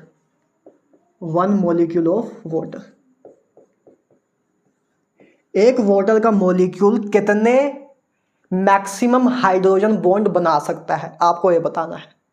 ठीक बात है, तो देखो ये है आपका पानी, आज ब्लू है पानी, तो ये है आपका वाटर। ठीक है, तो और इसमें क्या है, इसमें दो लोन पेयर हैं, एक लोन पेयर लेट से मैं ऐसे बना दे रहा हूँ, एक लोन पेयर मैं ऐसे बना देता हूँ। ये आपका पूरा वाटर का स्ट्रक्चर है, ये हम पहले ही स्ट्रक्चर वगैरह बनाना देख चुके हैं पहले ही इसी चैप्टर में। तो ये आपका पूरा पानी का स्ट्रक्चर है जिसमें 2 आपके कोवलेंट बॉन्ड बने हैं हाइड्रोजन के साथ और 2 ही लोन पेयर हैं ऑक्सीजन के पास। अच्छा, तो कितने आपके कोवलेंट बॉन्ड बनाएगा, कितने आपके हाइड्रोजन बॉन्ड बनाएगा, हमसे ए पूछा गया है। तो देखो सिंपल सी बात है, एक वाटर अगर मैं इधर बनाऊं तो इस वाटर के साथ एक ऐसे हाइड्रोजन बॉन्ड बन सकता है, एक पानी अगर मैं इधर बनाऊं तो एक हाइड्रोजन ए वाला हाइड्रोजन यूज करके एक हाइड्रोजन बॉन्ड बन सकता है। आगे मैं इधर बनाऊं तो इस हाइड्रोजन का इस लोन पेयर के कारण बन सकता है ना। इसके मतलब इस केस में आपका हाइड्रोजन आ जाएगा, इस केस में एज ए डोनर काम करने लग जाएगा। ऑक्सीजन के कारण भी तो हाइड्रोजन बॉन्ड बन सकता है, तो एक ए बन सकता है। इस केस में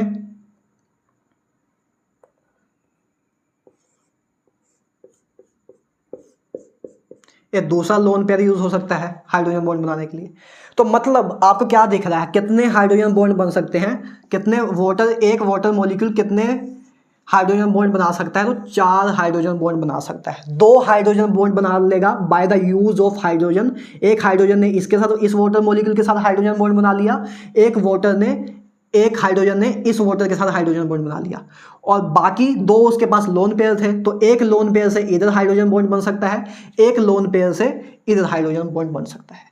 तो एक वाटर मॉलिक्यूल, ए आपका वाटर मॉलिक्यूल था, तो ए वाटर मॉलिक्यूल एक वाटर का मॉलिक्यूल आपके 4 मॉलिक्यूल के साथ हाइड्रोजन बॉन्ड बना सकता है, 2 through hydrogen and 2 through their lone pair. ठीक है, 2 through lone pair of oxygen. तो एक वाटर का मॉलिक्यूल कितने हाइड्रोजन बॉन्ड बना सकता है, 4 हाइड्रोजन बॉन्ड बना सकता है। ठीक बात है। तो ये आपका क्वेश्चन नंबर 5, 3,20,000 रुपए के लिए। ठीक है, कि 2 बॉन्ड हाइड्रोजन का यूज करके बना सकता है और 2 बॉन्ड 2 लोन पेयर का यूज करके बना सकता है। तो टोटल 4 बॉन्ड बना सकते हैं, 4 हाइड्रोजन बॉन्ड बना सकता है एक वाटर का मॉलिक्यूल 4 हाइड्रोजन बॉन्ड बना सकता है। चलो क्वेश्चन नंबर 6 और लास्ट क्वेश्चन भी आप कह सकते हो। क्वेश्चन नंबर 6 है आपका 10 लाख रुपए के लिए। बॉइलिंग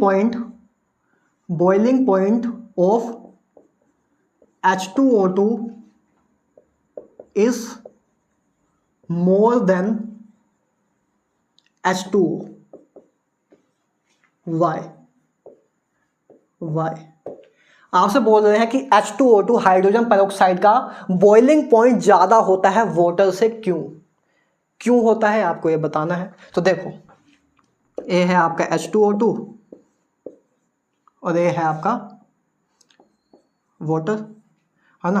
H2O2 चाहो तो दिखा भी सकते हो, ये होता है आपका H2O2, 2 oxygen 2 water, peroxide linkage होता है इसमें। स्ट्रक्चर नहीं भी पता तो कोई दिक्कत नहीं, मैं बस बना के दिखा देता हूँ आपको। लेकिन हाँ, अगर 12वीं क्लास में हो या ड्रॉप ईयर में हो तब आपको सब स्ट्रक्चर पता होना चाहिए था। नहीं भी पता तो मैं अभी सिखा तो रहा हूँ, लेकिन पता होना चाहिए था वैसे। तो ये आपका H2O2 का स्ट्रक्चर है, ये आपका वाटर का है। तो आपको पता है कि वाटर आपका 4 बॉन्ड बनाता है, 2 ऑक्सीजन से और 2 हाइड्रोजन से। तो वाटर आपका 4 हाइड्रोजन बॉन्ड बनाता है, वाटर आपका 4 हाइड्रोजन बॉन्ड बनाता है। H2O2 कितने हाइड्रोजन बॉन्ड बना सकता है, H2O2 क्या 6 हाइड्रोजन बॉन्ड बनाएगा। देखो, 2 तो इससे बनाएगा, एक हाइड्रोजन ये रहा, एक हाइड्रोजन ये रहा, एक बॉन्ड इधर से बन जाएगा, एक बॉन्ड इधर से बन जाएगा, 2 हाइड्रोजन बॉन्ड ये हो गए, और दो लोन पेयर इसके पास है। एक सेकंड, वायर फंस गई।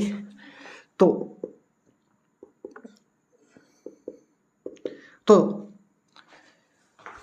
एक हाइड्रोजन बॉन्ड ए बनाएगा, दूसरा हाइड्रोजन बॉन्ड ए, तीसरा याला लोन पेयर, चौथा याला लोन पेयर, 5वां 6।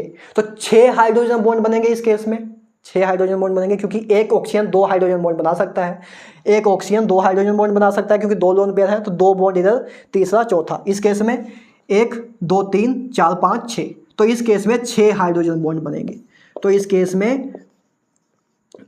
में एक्सटेंट ऑफ हाइड्रोजन बॉन्ड ज्यादा है, एक्सटेंट ऑफ हाइड्रोजन बॉन्ड ज्यादा है। एक्सटेंट ऑफ हाइड्रोजन बॉन्ड का मतलब कि हाइड्रोजन बॉन्ड ज्यादा बन रहे हैं इस केस में, और जिस केस में हाइड्रोजन बॉन्ड ज्यादा बनेंगे उस केस में बॉइलिंग पॉइंट ज्यादा ही होगा, है ना। जिस केस में हाइड्रोजन बॉन्ड कम बनते हैं या जिस केस में हाइड्रोजन बॉन्ड वीक बनता है उस केस में बॉइलिंग पॉइंट कम होता है। तो इस केस में हाइड्रोजन बॉन्ड ज्यादा बन रहे हैं, एक्सटेंट ऑफ हाइड्रोजन बॉन्ड ज्यादा है H2O2 में as compare to water. That's why boiling point of H2O2 is more than boiling point of water. ठीक है, तो इसलिए इसका बॉइलिंग पॉइंट ज्यादा होता है H2O2 का वाटर से, क्योंकि H2O2 के केस में 6 हाइड्रोजन बॉन्ड बनते हैं और इसके केस में आपके 4 हाइड्रोजन बॉन्ड ही बनते हैं। तो एक्सटेंट ऑफ हाइड्रोजन बॉन्ड ज्यादा है H2O2 के केस में एज कम्पेयर टू वाटर के। That's why boiling point of H2O2 is more than H2O। Clear है बात? ठीक है, चलो। अच्छा, तो चाहो तो ये चीज लिख भी सकते हो कि ये ऑर्डर आएगा, H2O2 का बॉइलिंग पॉइंट सबसे ज्यादा, फिर वाटर, फिर HF, फिर अमोनिया, फिर अमोनिया। ठीक है, इन तीनों का तो हम पहले भी देख चुके हैं, इसको अब ऐड कर सकते हो, इसको अब ऐड कर सकते हो। क्लियर है बात? चलो, ठीक है, चले, चलो। तो ये आपके आज 6 टाइप के क्वेश्चन हो गए, जो अलग अलग टाइप के क्वेश्चन मैंने करा दिए, जितने भी हाइड्रोजन बॉन्डिंग के बन सकते थे। मोलर मास से रिलेटेड करा दिया कि ऑब्जर्व्ड मोलर मास ज़्यादा क्यों होता है, सोलिबिलिटी के रिलेटेड क्वेश्चन करा दिया, बॉइलिंग पॉइंट के रिलेटेड हाइड्रोजन बॉन्डिंग से क्वेश्चन बनते हैं वो बता दिया। ठीक है, डेंसिटी ऑफ वाटर के रिलेटेड बता दिया, एनोमलियस स्ट्रक्चर ऑफ ए आइस बता दिया। ठीक है, कितने हाइड्रोजन बॉन्ड बनाता है एक वाटर मॉलिक्यूल बना सकता है, वो निकालना सिखा दिया कि 4 बनाएगा, तो आप निकाल सकते हो किसी का भी। तो 6 अलग अलग टाइप के सारे डायनेमिक्स में हर एक डायमेंशन से जितने भी हाइड्रोजन बॉन्डिंग के क्वेश्चन बन सकते थे वो सारे मैंने करा दिए। क्लियर है बात? चलो, अब बस कुछ स्पेशल बात करते हैं, आगे कुछ हाईलाइटेड लिख लो, स्पेशल केसेस, स्पेशल केसेस। पहला स्पेशल केस ले रहा हूं मैं, किसका? क्लोरोफॉर्म,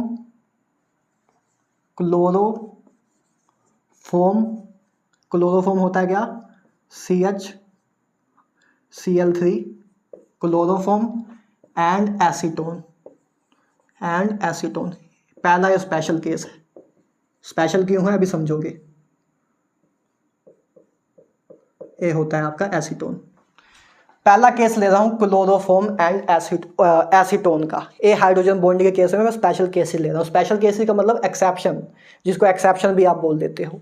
ठीक है, मैं उसको स्पेशल केस कह के बोलता हूं क्योंकि इससे ज़्यादा अच्छा पॉजिटिव वर्ड लगता है। एक्सेप्शन तो ऐसा लगता है जैसे रटने वाली बात, लेकिन रटने वाली कोई बात नहीं है। देखो, क्लोरोफॉर्म एंड एसीटोन, क्लोरोफॉर्म का स्ट्रक्चर बनाओ। ये है आपका क्लोरोफॉर्म का स्ट्रक्चर, CH, Cl3, 3 Cl, एक आपका H, 3 Cl, एक आपका H, और इधर आपका एसीटोन।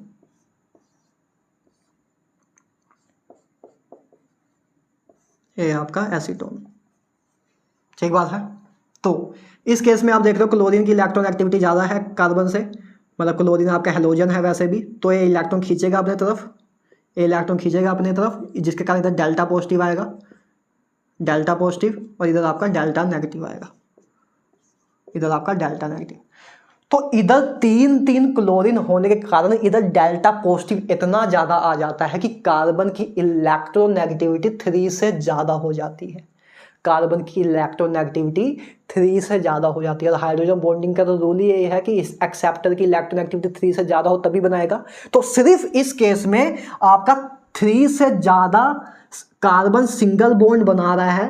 कार्बन, मैंने वो तो बताया ही कि sp हाइब्रिडाइज होगा तब तो कार्बन पार्टिसिपेट करेगा ही हाइड्रोजन बॉन्डिंग में। लेकिन इस केस में, जिस केस में कार्बन sp3 हाइब्रिडाइज स्टेट में, sp3 हाइब्रिडाइज स्टेट में है, उस केस में भी आपका हाइड्रोजन बॉन्डिंग में पार्टिसिपेट कर रहा है। यही एक स्पेशल केस है, इसके अलावा कोई भी आपके सिलेबस में पार्ट नहीं है जिसमें कार्बन आपका सिंगल बॉन्ड होने के बाद भी, मतलब sp3 हाइब्रिडाइजेशन होने के बाद भी आपका हाइड्रोजन बॉन्डिंग में पार्टिसिपेट कर रहा है। इस केस में क्यों कर रहा है उसका भी रीजन मैंने आपको बता दिया, क्योंकि इधर 3 क्लोरीन लगे हैं और 3 क्लोरीन अपने तरफ खींच रहे हैं, तो मतलब इधर डेल्टा पॉजिटिव बहुत ज्यादा आएगा। डेल्टा पॉजिटिव ज्यादा आने के कारण इसकी इलेक्ट्रोनेगेटिविटी बहुत ज्यादा हो जाएगी, इसकी इलेक्ट्रोनेगेटिविटी बहुत ज्यादा हो जाएगी और 3 से ऊपर चली जाती है। और जब एक्सेप्टर एलिमेंट की इलेक्ट्रोनेगेटिविटी 3 से ऊपर चल जाएगी फिर तो हाइड्रोजन बॉन्डिंग कर ही सकता है, केस कंडीशन फुल्ली फिल्ड, और आपकी हाइड्रोजन बॉन्डिंग हो जाएगी। तो इस केस में इसके कारण आपका डेल्टा पॉजिटिव ज़्यादा आने के कारण आपकी इलेक्ट्रोनेगेटिविटी ग्रेटर देन 3 हो जाती है और condition fully filed, condition satisfied, तो आपका हाइड्रोजन बॉन्ड बन जाता है। तो मतलब अब ये हाइड्रोजन बॉन्ड बन जाएगा, ये आपका हाइड्रोजन बॉन्ड बन जाएगा। तो पहला स्पेशल केस ये था क्लोरोफॉर्म एंड एसीटोन। क्योंकि आप वैसे देखते तो आपको लगता कि क्यों हाइड्रोजन बॉन्ड नहीं बनाएगा, क्योंकि मैं तो बस इतना बताया कि sp हाइब्रिडाइज कार्बन ही हाइड्रोजन बॉन्ड बनाता है, तो आप बोल देते कि नहीं ये तो हाइड्रोजन बॉन्ड नहीं बनाएगा, है ना, कि या तो फ्लोरीन ऑक्सीजन नाइट्रोजन होता तब बनता, ठीक है। और इस केस में तो लेकिन क्लोरीन है, क्लोरीन डाइमराइजेशन कर नहीं रहा है। पहली बात तो क्लोरीन हाइड्रोजन बॉन्ड कब बनाएगा, जब डाइमराइजेशन कर सॉरी जब चलेशन कर रहा हो। तो चलेशन तो हो नहीं रही है इस केस में, चलेशन हो नहीं रही है तो वो भी नहीं होगा। कार्बन भी आपका sp हाइब्रिडाइज नहीं है तो वो भी नहीं होगा। तो आप तो इसको कह देते कि नहीं इस केस में हाइड्रोजन बॉन्ड नहीं बनेगा, लेकिन इस केस में भी हाइड्रोजन बॉन्ड बनेगा। सिर्फ यही एक केस है जिसमें ना क्लोरीन चलेशन में पार्टिसिपेट कर रहा है, ना कार्बन sp हाइब्रिडाइज है, तब भी हाइड्रोजन बॉन्ड बन रहा है, तब भी हाइड्रोजन बॉन्ड बन रहा है। इसलिए स्पेशल केस है क्लोरोफॉर्म एंड एसीटोन। और उसके पीछे कंसेप्ट सेम है कि इस केस में बस यही हो रहा है कि इलेक्ट्रोनेगेटिव 3 से ज़्यादा हो जा रही है, इसके कारण वो हाइड्रोजन बॉन्डिंग में पार्टिसिपेट कर ले रहा है। रैदर उसके होने के बावजूद भी कि कार्बन sp3 हाइब्रिडाइज है, sp हाइब्रिडाइज नहीं है, तब भी ये हाइड्रोजन बॉन्डिंग हो जा रही है। क्लियर है। तो पहला केस आपका ए था, पहला केस आपका ए था। और दूसरा केस कहाँ इधर ही बना देंगे, चलो इधर ही बना देते हैं, इरेज कर देते हैं यार, थोड़ा डाउन हो जाएगा नहीं तो, क्योंकि बनाना थोड़ा ज़्यादा है मुझे। तो ये आपका पहला केस था। दूसरा स्पेशल केस है क्लोरल हाइड्रेट का। किसका, क्लोरल, इसको बोलते हैं chloral hydrate. Chloral hydrate, hydrate मतलब कुछ वाटर रिलेटेड होगा। तो क्लोरल हाइड्रेट का फॉर्मूला होता है CCl3CHO.H2O। ये होता है आपका क्लोरल हाइड्रेट। ये क्या होता है आपका chloral hydrate, CCl3CHO dot water. ठीक बात है। अच्छा देखो इसका स्ट्रक्चर देखते हैं। CCl3 ये आपका CCl3 है, और ये आपका CHO।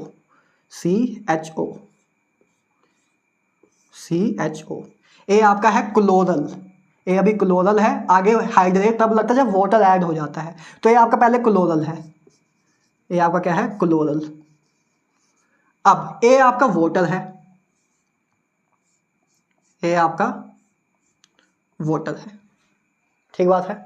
अच्छा मैं थोड़ा सा स्ट्रक्चर आपको ऐसा बना देता हूं कि आप अच्छे से देख पाओ।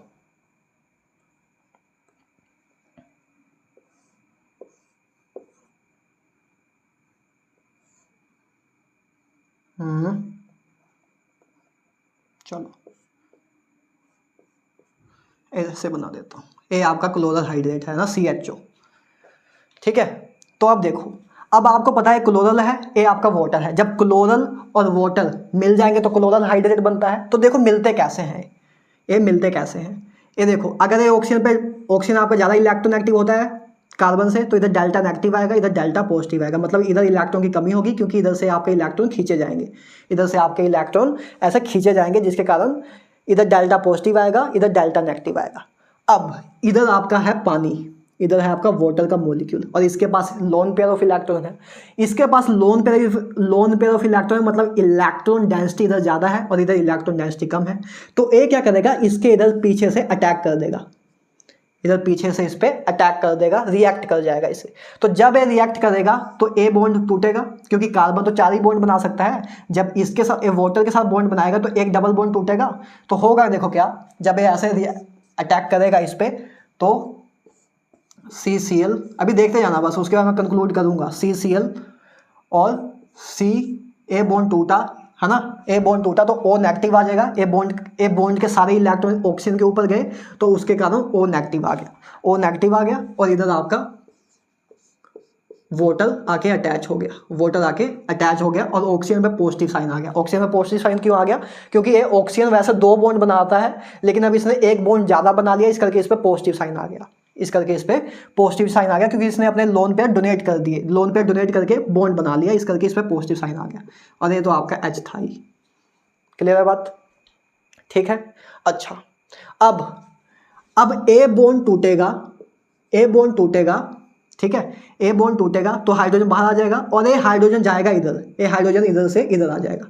ठीक है। तो ए बॉन्ड टूटेगा, और उसके बाद ऐसी चीजें तो आप बहुत पिद्दी सी चीजें हैं, ऐसा कुछ नहीं है कि आपको डर जाओ इसको, अरे बॉन्ड कभी ये टूट रहा है कभी ये बहुत पिद्दी सी चीजें हैं। जब आप ऑर्गेनिक करोगे तो इससे तो बहुत ऊपर तक आप जाओगे। ठीक है। तो अभी के लिए, अभी अगर शायद 11th में हो तो आपको हल्का फुल्का लग रहा हो भाई ये क्या हो रहा है, कभी कुछ टूट रहा है, ऑर्गेनिक आने दो, ये सब रद्दी लगेगा। कुछ भी नहीं लगेगा, ठीक है।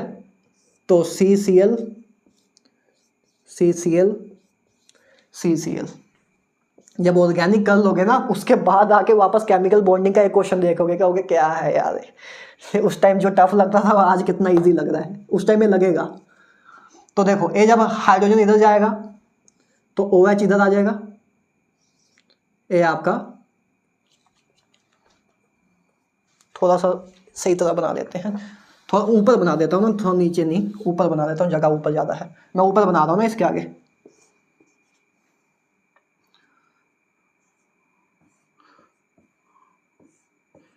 ये समझना स्पेशल केस क्यों बन रहा है, ये समझोगे अभी। तो ये जब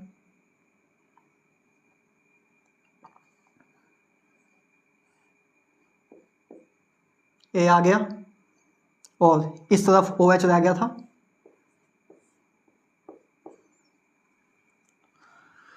थोड़ा सा और सुंदर दिखा देते हैं।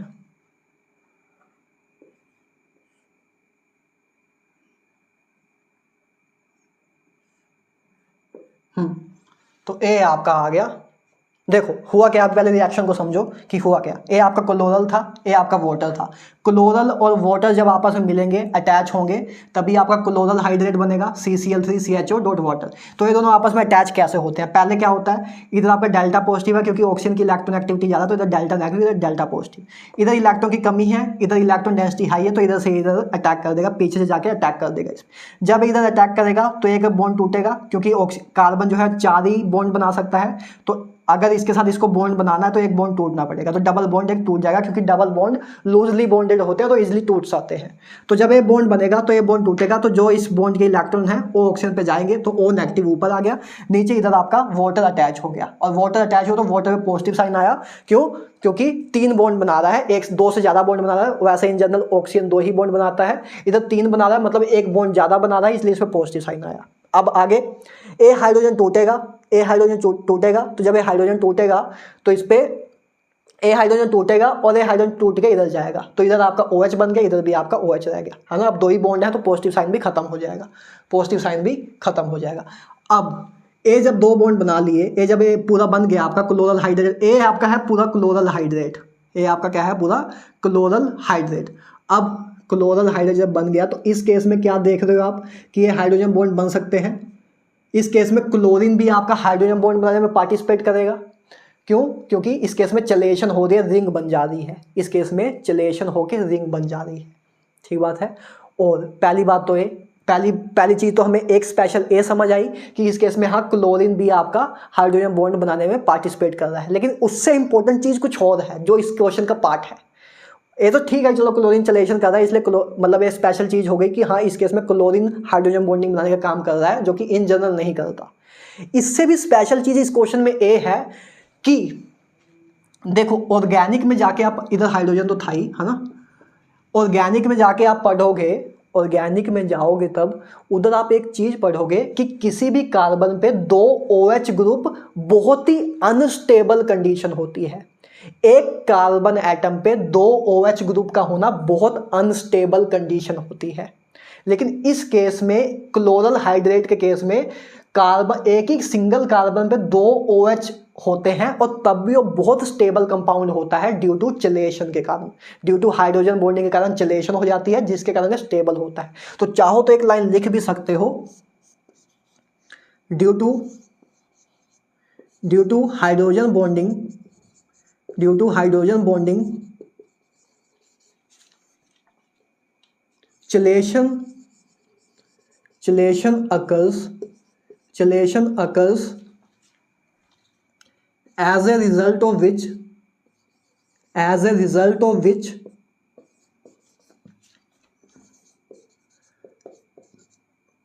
two OH group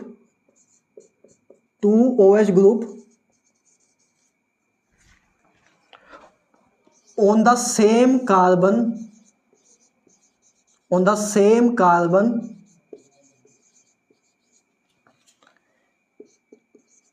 is stabilized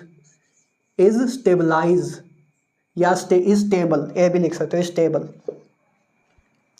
क्या बोला मैंने पहले ए चीज़ एक बोली है, ए ऑर्गेनिक का कंसेप्ट है, इधर नहीं समझोगे, बस मैं इधर बता सकता हूँ आपको, एक डाटा दे सकता हूँ कि एक सिंगल कार्बन पे 2 OH ग्रुप होना बहुत ही अनस्टेबल कंडीशन है। लेकिन इस केस में क्लोरल हाइड्रेट के केस में एक कार्बन पे 2 OH ग्रुप हैं, तब भी ये आपका अनस्टेबल कंडीशन नहीं है। क्यों? ये आपका कंपाउंड अनस्टेबल नहीं है, स्टेबल कंपाउंड है। क्यों?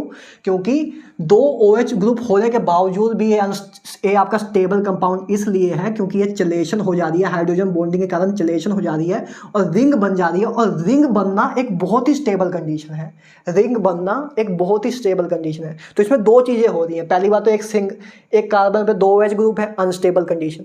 दूसरी चीज़ रिंग बन रही है, रिंग बनना स्टेबल कंडीशन। तो एक चीज़ स्टेबिलिटी की तरफ जा रही है, एक चीज़ अनस्टेबिलिटी की तरफ जा रही है।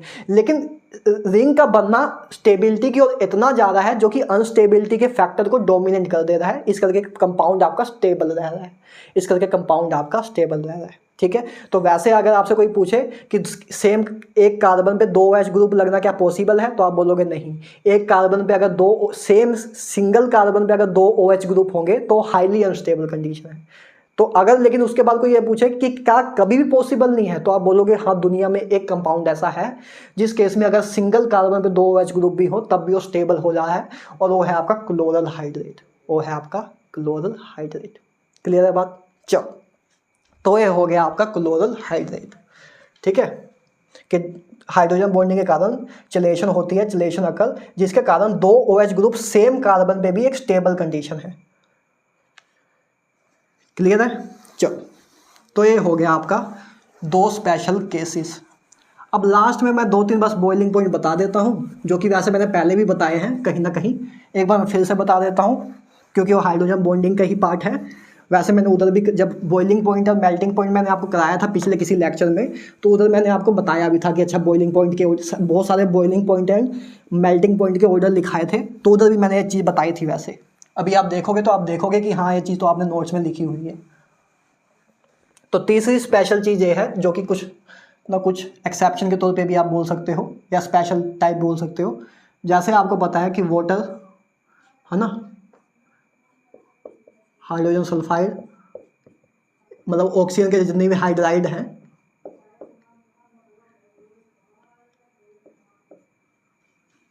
ठीक है, ये मान लो आपके ऑक्सीजन फैमिली के जितने भी आपके हाइड्राइड हैं, है ना। ऑक्सीजन फैमिली है ओ स्टाइल से टीपो, ठीक है, तो पोलिडियम नहीं ले रहा हूँ, बाकी सब ले रहा हूँ।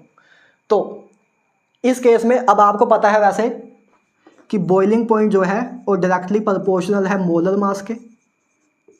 बॉइलिंग पॉइंट जो है वो डायरेक्टली प्रोपोर्शनल है मोलर मास के, क्योंकि जितना मोलर मास ज़्यादा होगा उतनी वंडर वॉल फोर्सेस ज़्यादा होंगी, और जितनी वंडर वॉल फोर्सेस ज़्यादा होंगी उतना बॉइलिंग पॉइंट ज़्यादा होगा। ये आपको पता है, पहले भी हम देख चुके हैं।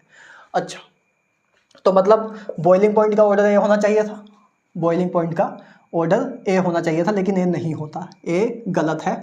बॉइलिंग पॉइंट का ऑर्डर ए होता है कि वाटर का बॉइलिंग पॉइंट सबसे ज़्यादा होता है, मतलब ऑर्डर ए होता है कि वाटर का सबसे ज़्यादा, मतलब वाटर को सीधा इधर ले जाओ, वाटर को कुदा के इधर ले जाओ।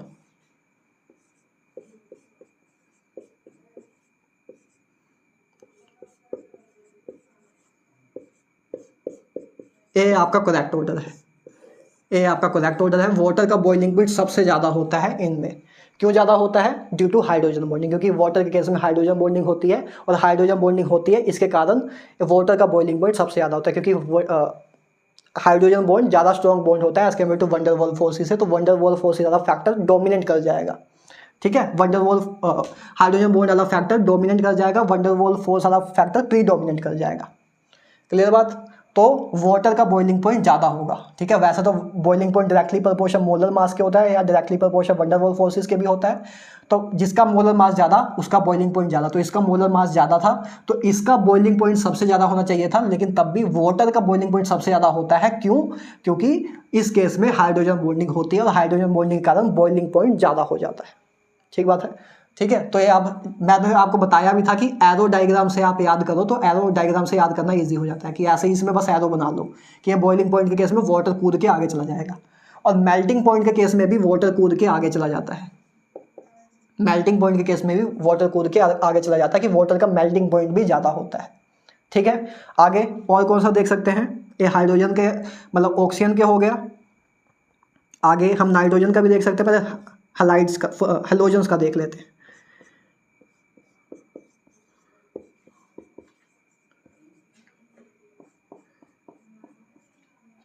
हाँ, मान लो ये है, ठीक बात है।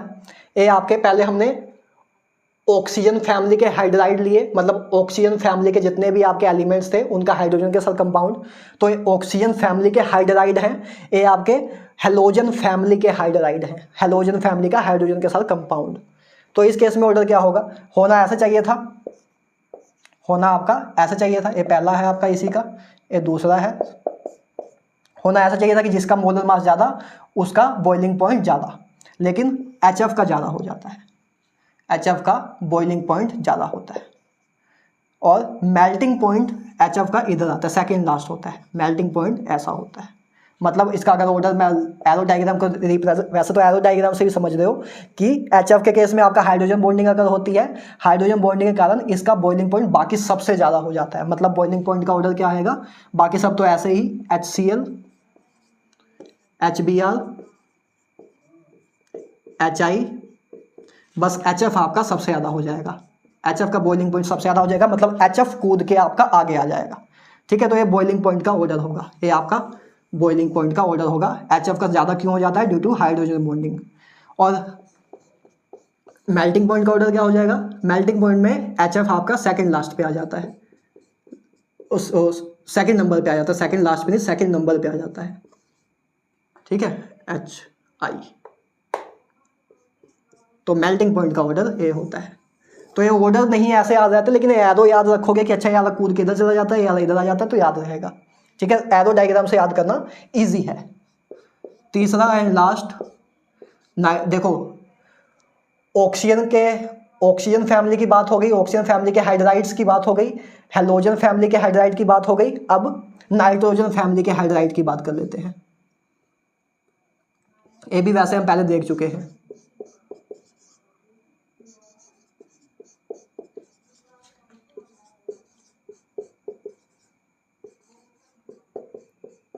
तो इसमें बॉइलिंग पॉइंट का ऑर्डर क्या आएगा, बॉइलिंग पॉइंट में इस बार बीच में आता है, ऐसे बॉइलिंग पॉइंट में बीच में आएगा। और मेल्टिंग पॉइंट में सबसे आगे, मेल्टिंग पॉइंट में सबसे आगे। तो वैसे होना ये चाहिए था कि पिस्मिथाइल हाइड्राइड का सबसे ज़्यादा, ऐसे आपका होना चाहिए था, लेकिन होता क्या है एक्चुअल में, बॉइलिंग पॉइंट का ऑर्डर क्या बनेगा, वैसे आता बॉइलिंग पॉइंट का ही है आपके सिलेबस में पार्ट, लेकिन मेल्टिंग पॉइंट मैं साथ साथ में बता देता हूँ कि अगर आए तो तब भी कोई दिक्कत ना हो। आता है in general 99% time boiling point का ही आता है। तो आपका PH3, ASH3, फिर NH3 आपका बीच में, SBH3, BiH3, ये आपका बॉइलिंग पॉइंट का ऑर्डर होगा, है ना। ये इसका मेल्टिंग पॉइंट का था दूसरे ऊपर वाले का, ये आपका इसका बॉइलिंग पॉइंट का होगा कि आपका NH3 बीच में आ जाएगा, NH3 आपका बीच में आ जाएगा। और मेल्टिंग पॉइंट का ऑर्डर क्या आ जाएगा कि बस NH3 लास्ट में चला जाएगा, है ना। NH3 आपका